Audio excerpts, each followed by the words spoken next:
കോഴിക്കോട്ടെ real estate വ്യാപാരി മുഹമ്മദ് ആട്ടൂരിന്റെ തിരോധാനത്തിൽ അന്വേഷണ സംഘത്തിനെതിരെ മാമിയുടെ ഡ്രൈവർ രജിത് കുമാർ നൽകിയ പരാതി തള്ളി. പോലീസ് കംപ്ലയിന്റ് അതോറിറ്റിക്ക് നൽകിയ പരാതിയാണ് തള്ളിയത്.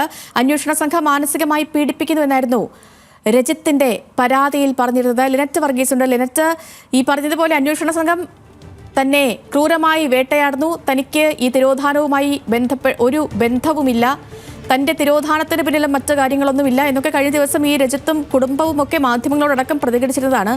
ഇപ്പോൾ എന്താണ് ഈ കേസിന്റെ പുതിയ അപ്ഡേറ്റ്?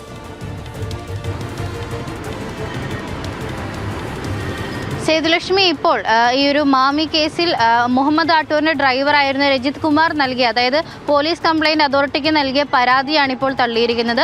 പരാതി നൽകിയെങ്കിലും രജിത് കുമാർ ഇതുവരെ വിളിച്ചപ്പോഴൊന്നും ഈ ഒരു പരാതിയിന്മേൽ വിളിച്ചപ്പോഴൊന്നും ഹാജരാകാത്തതിനെ തുടർന്നാണ് ഈ ഒരു പരാതി തള്ളിയിരിക്കുന്നത്. 3 തവണയാണ് പോലീസ് ഈ ഒരു കാര്യത്തിന് വേണ്ടിയിട്ട് രജിത് കുമാറിനെ വിളിച്ചിരിക്കുന്നത്. പക്ഷേ ആ ഒരു സമയത്തൊന്നും അദ്ദേഹം ഹാജരായില്ല. അതേ തുടർന്നാണ് ഇപ്പോൾ പരാതി തള്ളിയിരിക്കുന്നത്.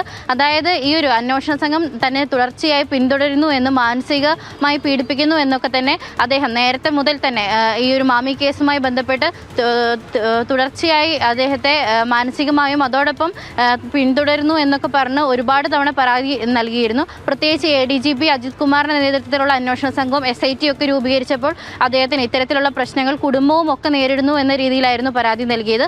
ആ പരാതിയാണ് ഇപ്പോൾ തള്ളിയിരിക്കുന്നത്. സേതുലക്ഷ്മി, ശരി ലിനറ്റ്, ശരി.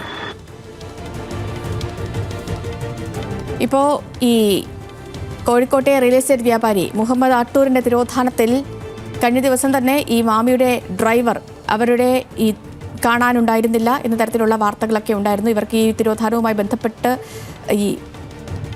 ഇവർക്കതിൽ ബന്ധമുണ്ടെന്ന തരത്തിൽ വാർത്തകളുണ്ടായിരുന്നു. അന്ന് തന്നെ ഈ രജിത്തും ഒപ്പം ഭാര്യയും ഒക്കെ മാധ്യമങ്ങളോട് പ്രതികരിച്ചതുമാണ്.